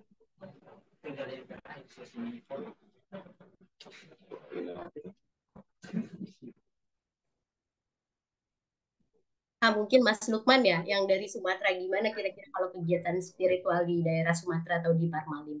Kedewasaan Oke, karena mengingat waktunya juga sudah, ini sebenarnya sudah sangat menarik, cuma waktunya kita keterbatasan, kita harus mengakhiri sampai di sini, maka sesi diskusi ini saya tutup. Ya, terima kasih. Sekali lagi kita berikan aplaus dan reaksi kepada para pemapar, dan juga terima kasih kepada para peserta yang sudah bertanya, karena saya rasa cukup untuk sesi diskusi bersama. Pada kesempatan ini saya selaku moderator juga pemateri menyampaikan terima kasih atas kehadiran rekan-rekan yang telah menyempatkan waktu dan menyimak acara webinar sesi keempat ini. Semoga apa yang sudah kita pelajari bersama dapat bermanfaat, dan jangan lupa untuk menonton diskusi berikutnya karena masih ada 2 webinar lagi untuk besok hari Jumat, itu masih ada 2 lagi. Kebetulan kelompok saya sendiri ya, promosi nggak apa-apa. Saya mengingatkan kembali kepada Bapak, Ibu, dan teman-teman, jika tertarik dan menginginkan buku, bisa menghubungi narah hubung kami, Saudara Frankie atau Saudara Lukman, atau mungkin juga bisa kontak ke Untak Universitas 17 Agustus Semarang. Kami nantinya ada 6 buku yang merupakan karya dari mahasiswa pendidikan kepercayaan terhadap Tuhan Yang Maha Esa. Saya ucapkan terima kasih untuk perhatian dan mohon maaf jika ada saya selaku moderator ada salah-salah kata. Selamat sore, Rahayu, Horas, Sampurasun, Waras, Adil Katalino, Bacuramin, Kasaruga Basengat, Kajubata, Limalangu, Karo Sumangat, Hong Ulun Basuki Langgeng. Rahayu, Rahayu, Rahayu. Waktu saya serahkan kembali kepada host Saudara Adi untuk melanjutkan rangkaian acara pada sore hari ini. Terima kasih. Rahayu. Baik, terima kasih kepada saudara moderator yang telah memandu acara Beda Buku pada siang menjelang sore hari ini. Acara selanjutnya penutup dari Bapak Andri Hernandi sebagai sekaligus menutupi acara Beda Buku pada siang hari ini.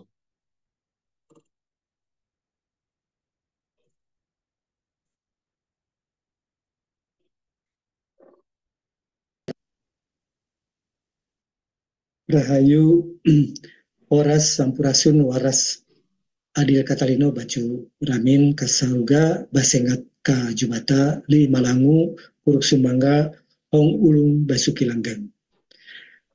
Rekan-rekan semuanya, terima kasih atas kehadiran dan partisipasi Anda dalam acara webinar Bedah Buku ini, yang tentunya membahas suatu topik yang menarik, yaitu tentang etika dan sistem nilai kepercayaan terhadap Tuhan Yang Maha Esa dalam era disruptif atau yang disebut dengan VUCA.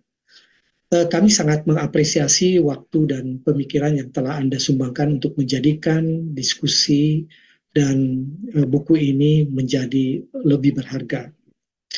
Buku yang telah dibahas ini mudah-mudahan bisa memberikan wawasan yang mendalam mengenai bagaimana kepercayaan terhadap Tuhan Yang Maha Esa dapat dijadikan pijakan utama dalam menghadapi tantangan-tantangan yang muncul di era disruptif ini. Kami yakin ya bahwa pemahaman lebih lanjut terkait dengan etika dan sistem nilai akan menjadi landasan yang kuat bagi kita semua untuk bersikap lebih bijak dan berpegang teguh pada prinsip-prinsip moral dalam menghadapi perubahan yang begitu cepat dan kompleks. Semoga kita harapkan ya diskusi kita hari ini menjadi titik awal untuk refleksi lebih dalam tentang bagaimana nilai-nilai kepercayaan dapat membimbing kita dalam menghadapi dinamika zaman, dan kita juga harus senantiasa memahami bahwa di tengah ketidakpastian dan perubahannya begitu cepat, tentu saja kearifan dan keadilan yang bersumber dari nilai-nilai etika dan sistem nilai kepercayaan dapat menjadi pemandu utama bagi setiap tindakan kita. Nah, sebelum kita mengakhiri, izinkanlah saya untuk menyampaikan rasa terima kasih kepada mahasiswa yang tadi menjadi narasumber, yang telah berbagi pengetahuan dan pengalamannya, serta kepada seluruh peserta yang telah aktif berpartisipasi dalam diskusi ini. Semoga apa yang kita telah pelajari dapat menjadi inspirasi untuk perubahan yang positif dan tindakan sehari-hari kita. Terima kasih sekali atas partisipasi Anda semua. Mari kita terus berkembang dan berkontribusi positif dalam menjalani kehidupan ini. Sampai jumpa pada kesempatan berikutnya, dan kita masih banyak webinar-webinar yang lain, dan tetaplah bijak dan teruslah memperkaya nilai-nilai kehidupan Anda. Terima kasih dan rahayu, rahayu, rahayu. Terima kasih.